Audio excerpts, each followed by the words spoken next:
Hello everyone, welcome to Sanmarga classes. ಸಸ್ಯಗಳು ಮತ್ತು ಪ್ರಾಣಿಗಳ ಸಂರಕ್ಷಣೆ ಪಾಠದ 3ನೇ ಪ್ರಶ್ನೆ. ಅರಣ್ಯ ಸಂರಕ್ಷಣಾ ಕಾಯ್ದೆಯ ಉದ್ದೇಶವೆಂದರೆ? ಅರಣ್ಯ ಸಂರಕ್ಷಣಾ ಕಾಯ್ದೆಯ ಉದ್ದೇಶ ಏನು? ಆಪ್ಷನ್ ಎ ನೋಡೋಣ. ಕೈಗಾರಿಕಾ ಅಭಿವೃದ್ಧಿಯನ್ನು ಉತ್ತೇಜಿಸುವುದು. ಆಪ್ಷನ್ ಬಿ ನೈಸರ್ಗಿಕ ಕಾಡುಗಳನ್ನು ಸಂರಕ್ಷಿಸುವುದು ಮತ್ತು ಜನರ ಅಗತ್ಯತೆಗಳನ್ನು ಪೂರೈಸುವುದು. ಅರಣ್ಯ ನಾಶವನ್ನು ಹೆಚ್ಚಿಸುವುದು. ಕಾಡುಗಳಲ್ಲಿನ ಎಲ್ಲಾ ಚಟುವಟಿಕೆಗಳನ್ನು ನಿಷೇಧಿಸುವುದು. ಈಗ ಒಂದೊಂದನ್ನೇ ಅನಲೈಸ್ ಮಾಡ್ತಾ ಬರೋಣ. ಆಪ್ಷನ್ ಏನಿದೆ?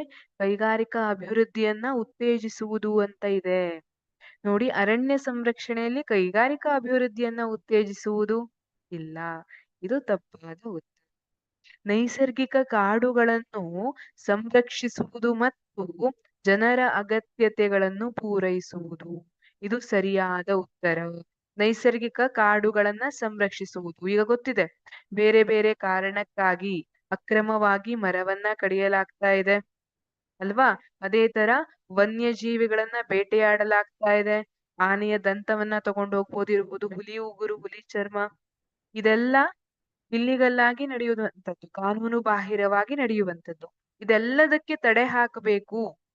ಮರ ಕಡಿಯುವುದನ್ನ, ಕಾನೂನು ಬಾಹಿರವಾಗಿ ಮರ ಕಡಿಯುವುದಕ್ಕೆಲ್ಲ ತಡೆ ಹಾಕಬೇಕು ಅನ್ನೋ ಕಾರಣಕ್ಕಾಗಿ ಅರಣ್ಯ ಸಂರಕ್ಷಣಾ ಕಾಯ್ದೆ ಬಂದಿರುವಂತದ್ದು. ಹಾಗಾಗಿ ಆಪ್ಷನ್ ಬಿ ಇಲ್ಲಿ ಸರಿಯಾದ ಉತ್ತರವಾಗಿರುತ್ತೆ. ಅದು ನೈಸರ್ಗಿಕ ಕಾಡುಗಳನ್ನು ಸಂರಕ್ಷಿಸುವುದು ಮತ್ತು ಜನರ ಅಗತ್ಯತೆಗಳನ್ನು ಪೂರೈಸುವುದು. ಸಿ ಅರಣ್ಯ ನಾಶವನ್ನು ಹೆಚ್ಚಿಸುವುದು. ಇಲ್ಲ, ಅರಣ್ಯ ಸಂರಕ್ಷಣಾ ಕಾಯ್ದೆಯ ಉದ್ದೇಶ ಅರಣ್ಯ ನಾಶವನ್ನ ಹೆಚ್ಚಿಸುವಂತದ್ದಲ್ಲ. ಡಿ ಕಾಡುಗಳಲ್ಲಿನ ಎಲ್ಲಾ ಚಟುವಟಿಕೆಗಳನ್ನು ನಿಷೇಧಿಸುವುದು. ಇದೂ ಅಲ್ಲ. ಕಾಡುಗಳಲ್ಲಿರುವಂತಹ ಎಲ್ಲಾ ಚಟುವಟಿಕೆಗಳನ್ನ ನಿಷೇಧಿಸುವುದು ಕೂಡ ಅರಣ್ಯ ಸಂರಕ್ಷಣಾ ಕಾಯ್ದೆಯ ಅಡಿಯಲ್ಲಿ ಬರುವುದಿಲ್ಲ.